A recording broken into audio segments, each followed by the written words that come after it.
What is going on YouTube? My name is David Hammond, and today we are speaking about 3 techniques you can use to improve your portrait photography. So, enough talking, let's get it going.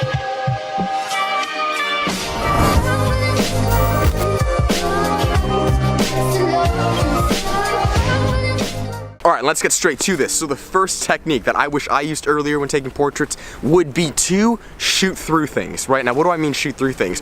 I mean shoot through things, so that can be whatever it is. I do a lot of outdoor photography, so I may shoot through leaves, or through branches, or through trees, or maybe if I'm at a low position, maybe I can get blades of grass really tall. If you guys shoot urban or whatever, get creative with that. Maybe you can shoot through some sort of glass, or through some sort of architecture.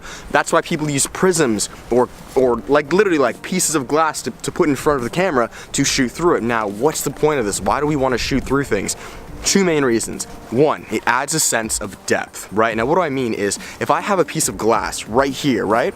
Or some grass, whatever it is, right there in front of it, but I'm the subject, right? Let's say you have your model as your subject. By doing this, if this makes sense, you're adding a sense of depth where I'm the subject, but you have things in front of it. It's just very pleasing to the eye to know there's different levels of depth, right? Opposed to just one level being me, the subject. If I had things in front of it, it'd be cool. That's actually a reason why I composed this image where you can see there are actually 2 trees in front of me and there are trees behind me, right? Just adding layers of depth. That's the first reason, again, which is very pleasing to the eye. The second reason is you can actually, kind of takes me to my next point, you can frame things, or you can, with shooting through things, you can create these very abstract images or shapes. So what I'll do is, if I'm shooting someone, maybe what I'll do is I'll have 2 branches, if I'm shooting through that, lining them up, so it's framing them, or the grass, well, the blades of grass will go right in between, right outside their face, so it's framing their face.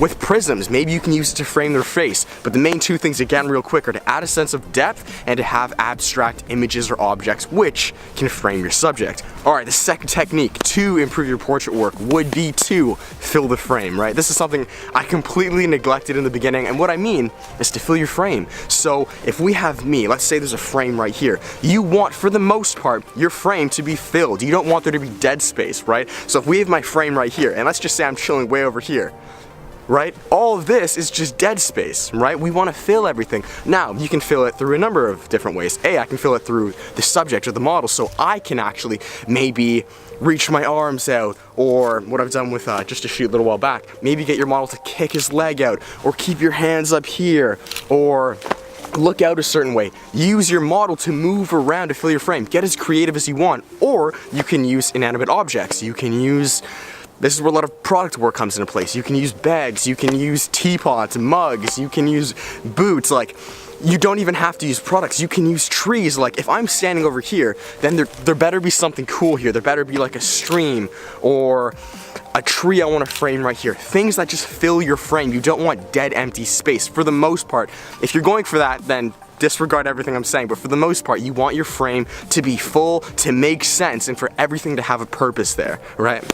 Second thing. And the third technique would be to not have tangent lines, right? Now, what are tangent lines? Tangent lines are things that cross, right? If you guys remember math, these are tangent lines, or this would be a tangent line, things that intersect, right? Now, if you're shooting portraits, right, generally speaking, the model is going to be your subject. The person's face is going to be your subject, right? Now, with that, for the most part, you do not want tangent lines. You don't want things intersecting with their head, right? Think about it. If I have my subject, if I'm shooting my subject, I don't want trees or twigs behind their head or intersecting them, because it's distracting, it's taking away from the image. I want your eyes to be on that person, not on the twigs around them or on the trees right beside them. Like, you don't want that, you want it right on them. So try to move your subject to a place where there's nothing blocking them, like the viewer can clearly see them. And that, guys, those are the 3 techniques that I wish I used earlier when I did portraiture, and I really hope they can help. I know they will help, so if you can use them,